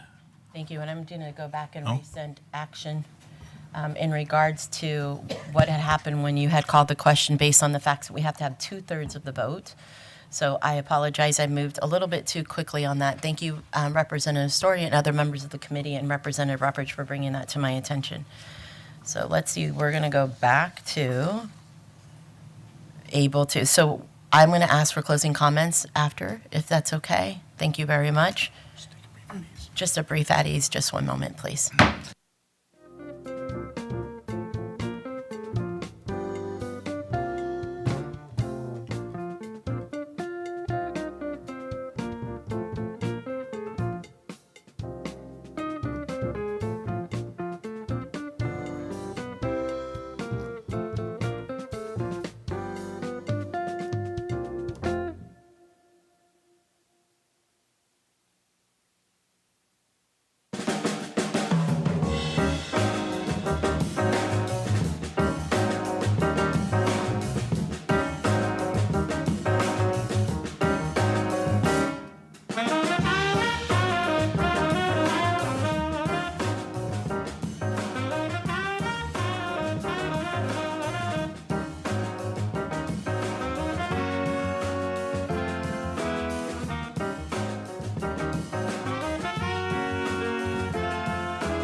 House Education Committee back to order.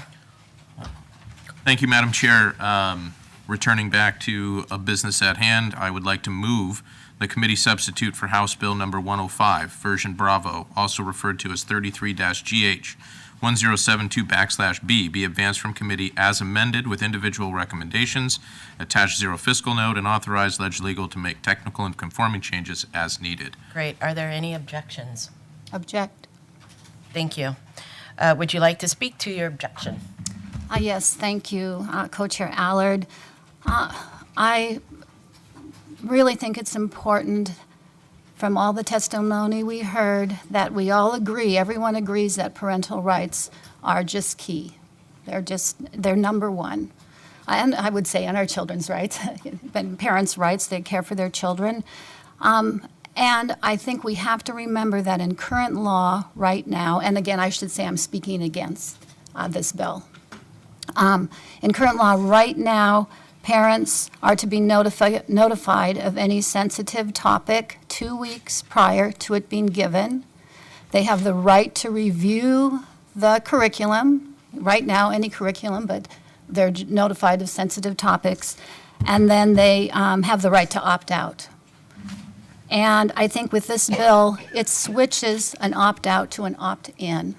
And I have grave concern about that because I believe kids miss out on some really important information. And most parents want their kids to have information on the sensitive topics. They're really important, on sexual education, age appropriate. And I believe parents, I just think it puts up a barrier for returning slips, and kids are going to miss out. We have the highest rate of child sexual assault and abuse in the nation, and I think kids need more information about, need more sexual education, age appropriate again, than we're doing in this state. And I think this limits it. I think it puts up barriers, and I think this adds to parents need to be notified about every program, activity, standards-based assessment or test from the state. And I don't want to put students at risk. I also think that we heard from many counselors about this bill, that it does harm the opt-out. let me stop. I think part of this bill has parents notify the districts about what pronouns they want their students, they feel that they're using. And I think that it is for trans youth, it can be a forced opt-out. And we've heard from counselors that the number one thing children need, youth need, an affirming adult in their life to stop self-harm. And I think that this puts the teacher in a really awkward place and the student. And I think students know their parents, and we've certainly heard testimony that they felt it was important when they approached their parents to share with them. And we saw students who talked about, and many who testified as young adults, that they chose when to come out, and for some of them it went well. For some of them, their families are still struggling, and for some, they were kicked out. And I think we have to listen to our students sometimes, and I just know that teachers, it puts them in a really hard spot, and they have their students' sense of well-being at the heart of the matter, and we do know it puts them more at risk for self-harm, so that greatly concerns me. I also think we have to think about local control. We have to think about violations of a student's right to privacy. It just seems that the regulations in this bill would place school teachers, staff, administrators, and fellow students in a position where they violate privacy and protective rights of their students and peers. And I think we have to really think seriously about that. And I think that right now, in current law, parents have the right to opt out, review, and I prefer where our law is right now, and I think this can cause harm and put students at risk, the changes here. So Thank you, Representative Story. Is there anyone else that would like to have a comment? Representative McCormick? Thank you, through the chair. Just my comments on this bill. Suicide is a leading yet preventable public health crisis in the state of Alaska. Suicide continues to be the leading cause of death for youth and young adults aged 10 to 24. Suicide prevention activists have identified this legislation as a problem and have come before us and told us that this will in all likelihood lead to higher rates of suicide. I do not believe enough has been changed with this bill to make me feel like we are not still continuing down that pathway. Moreover, I feel like this bill strips our state's young people of the ability to make choices for themselves and to define who they are, and therefore denies them the ability to live with dignity. The breadth of testimony that we received for this bill was in opposition to this bill. I think they outlined exactly what their issues were, and those issues still remain in this bill. I just feel like today with this testimony, this is an incredibly dark contrast to what we heard in 111. We were doing something to help people. This bill does not do that. This bill makes lives harder for people. And I can tell you, as a kid who graduated in 2015 from rural Alaska, life is very hard. And I ran to make life easier for those kids. This bill does not do that. So I can never support something like this. Thank you. Thank you, Representative McCormick. Is there any other? Representative Prox? Yes, thank you, Madam Chair. We live in an imperfect world. There's no two ways about it. And the parents have a moral responsibility to raise their children. They're a gift from God. We have a moral responsibility to our Creator. Way back 150 years ago, somebody decided to turn that into a legal obligation and really took the moral obligation away from parents. That was the original mistake. Then we tried with that, went south, and then we tried to get the mandatory reporting and think that legislators were smart enough to substitute their judgment for a moral responsibility. This is another addition to that. It does establish that, you know, the parents, they have the moral responsibility, so they have to have the right. Even if they make mistakes, they have to have that right, because it's a moral responsibility. It is not our responsibility the state responsibility to raise children.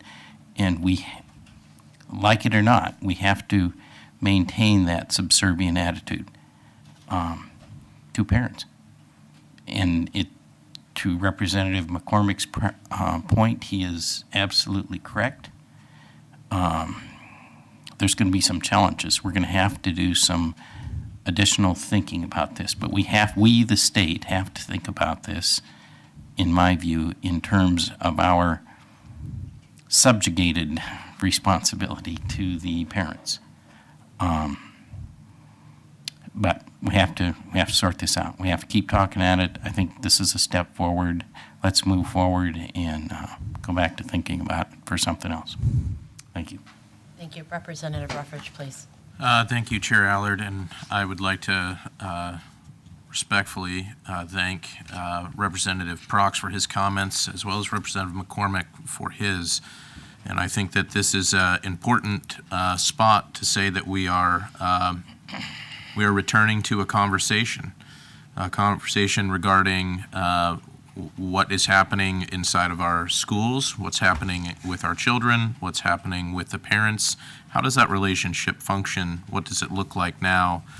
And I will say, in regards to the bill itself, there's concerns around privacy. I would say that this bill, in many cases, actually strengthens the ability for students to have private access to restrooms and potentially have greater access to safety.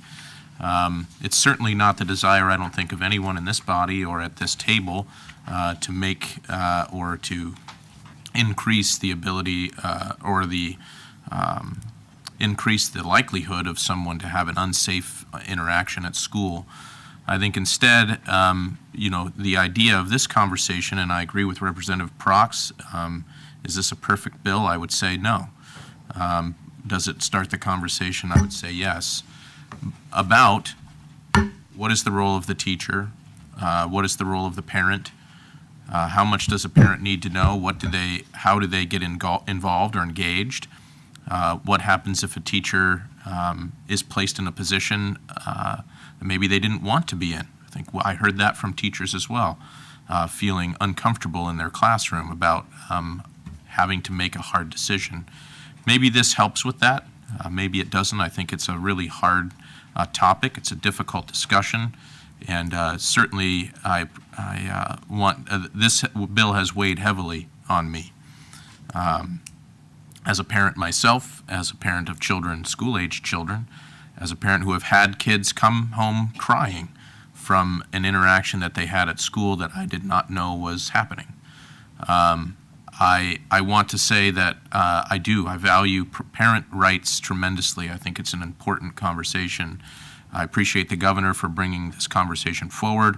I look forward to continuing work on this as we progress through the months and weeks of more legislative sessions, but certainly am aware that there are concerns as well, and I think they're valid concerns.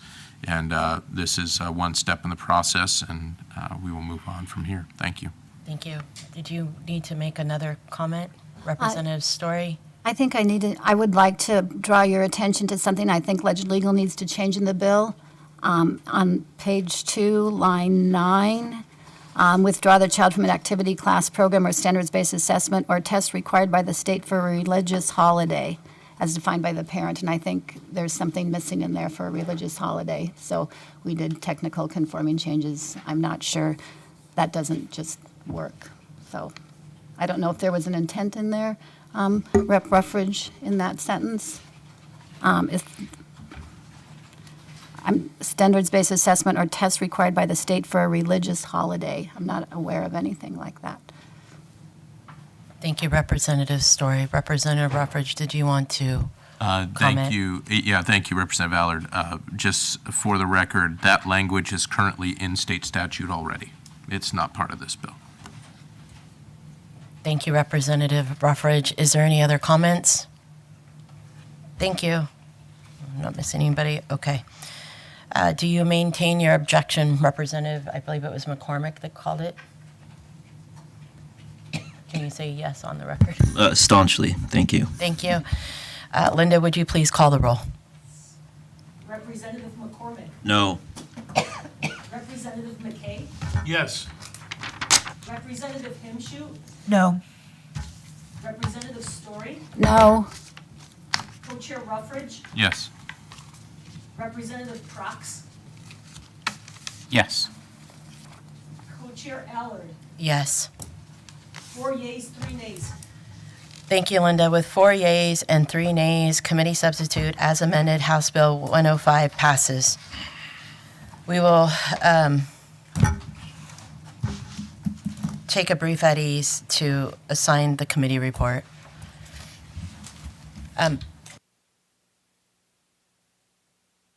That when we have legislators who come into other persons' committee meetings, I want to make sure that Representative Fields and other members who come are respectful to those chairs and those committee meetings. They're blurting out in public across the room when we're having a meeting is unacceptable.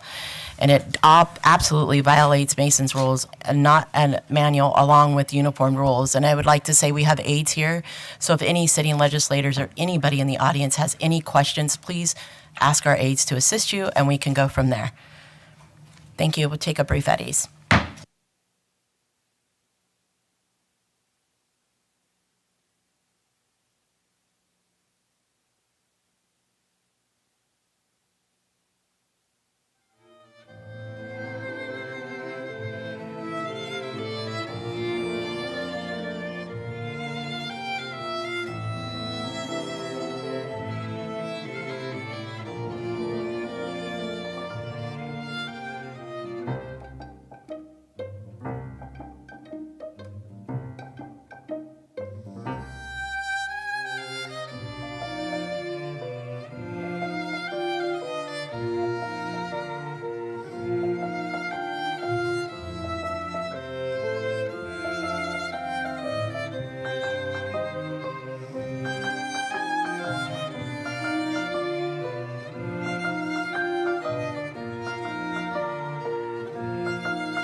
Call House Education Committee back to order. And just as a reminder, CS House Bill 105 as amended moves from the committee with individual recommendations and attached fiscal note and authorize legislative legal to make technical and conforming changes as needed. That concludes our business as of today. On Friday, the committee will be hearing House Bill 111 and a presentation on education financial review. Are there any final comments, which I think we've already done? Is everybody okay? Thank you very much. Seeing no other business before the committee, we will adjourn. Let the record reflect that it is 10:25.